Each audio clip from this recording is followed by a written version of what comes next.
എനിക്ക് ബിരിയാണി ഭയങ്കര ഇഷ്ടമാണ്. എന്നെപ്പോലെ ബിരിയാണി ഇഷ്ടമുള്ള ആരൊക്കെയുണ്ട്? എന്നാൽ പിന്നെ വേഗം ഒടിവായോ, നമുക്ക് പാചകടി നിർത്തിയിട്ട് പാചകത്തിലേക്ക് കിടക്കാം. അപ്പോൾ ആദ്യം തന്നെ ഞാൻ ചിക്കനിലേക്ക് മഞ്ഞൾപ്പൊടി ഇട്ട് കൊടുത്തു, മുളക് പൊടി, മല്ലിപ്പൊടിയും ഇച്ചിരി കുരുമുളക് പൊടി ഇട്ട് കൊടുത്തു, പിന്നെ ഇച്ചിരി ചിക്കൻ മസാലയും കാശ്മീരി ചില്ലി പൗഡറും ഇഞ്ചി വെളുത്തുള്ളി ചതച്ചതും ഇത്തിരി ഉപ്പും വെളിച്ചെണ്ണ ഇട്ടിട്ട് കുഴച്ച് വെച്ചു കേട്ടോ. നിങ്ങൾ എങ്ങനെയാണ് വറക്കാനായിട്ട് കുഴച്ച് വെക്കുന്നത് അതുപോലെ നിങ്ങൾക്ക് ചെയ്യാം.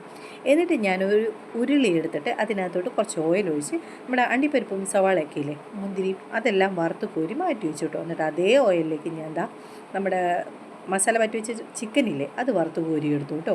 എന്നിട്ട് ചിക്കൻ വറുത്ത ആ ഓയിലിൽ തന്നെ ഞാൻ ബാക്കിയുള്ള സവാളയും കൂടി നല്ലതുപോലെ വാട്ടിയെടുത്ത് ഇതുപോലെ ആക്കിയെടുത്തു. എന്നിട്ട് അതിലേക്ക് കുറച്ച് കറിവേപ്പില ഇട്ട് കൊടുത്തു കേട്ടോ.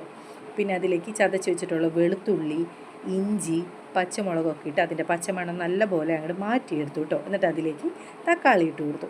തക്കാളി ഒന്ന് വാടി വന്നപ്പോൾ മല്ലിയിലയും പുതിനയിലയും ഇട്ട് കൊടുത്തു. എന്നിട്ട് ആ മസാലയിലോട്ട് നമ്മുടെ വറുത്ത് വെച്ചിട്ടുള്ള ചിക്കനും ഇട്ട് കൊടുത്തു കേട്ടോ. എന്നിട്ട് നല്ലതുപോലെ ഇളക്കി ആ മസാലയിൽ ആ ചിക്കനൊക്കെ അങ്ങോട്ട് പൊതിഞ്ഞു വെച്ചു.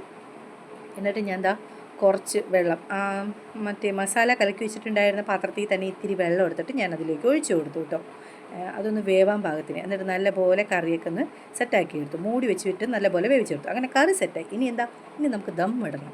അപ്പോൾ അതിന് വേണ്ടി ഞാനൊരു നല്ലൊരു ബിരിയാണി പോട്ട് എടുത്തിട്ട് അതിനകത്തോട്ട് കറിയൊക്കെ കോരിയിട്ട് കൊടുത്തു കേട്ടോ. എന്നിട്ട് അതിൻ്റെ മുകളിൽ വേവിച്ച് വെച്ചിട്ടുള്ള ബസുമതി റൈസ് ഇട്ട് കൊടുത്തു. എനിക്ക് നീളമുള്ള അരി കേട്ടോ ഇഷ്ടം, കൂടുതൽ ഞാനതാണ് യൂസ് ചെയ്യാറ്. എന്നിട്ട് അതിൻ്റെ മേലെ ഞാൻ കുറച്ച് നെയ്യ് ഒഴിച്ച് കൊടുത്തു കേട്ടോ.